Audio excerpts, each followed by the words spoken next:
เมนูมันนี่ก็ตำแก้มเขือจีหัวผักเทียมหอมป้อมตำลงไปมันนี่เก็บเอาปิ้งปลาทูใส่น้ำปลาใส่ปลาทูน้ำเริ่มมันนี้เขือลงไปตำถึงขั้นตอนปรุงเกลือลงไปหน่อยนึงขนอ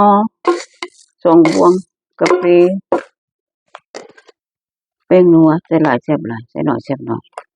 น้ำปลาลงไปเลย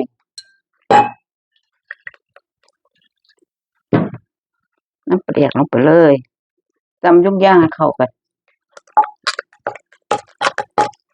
ที่ว่ากอกใส่มะกอกใส่2 หน่วยตำเจียวมะเขือใส่มะกอกใส่ปลาถูก็แล้วพี่น้องแต่แซ่บบ่พี่น้องมาแซ่บๆแล้วกัน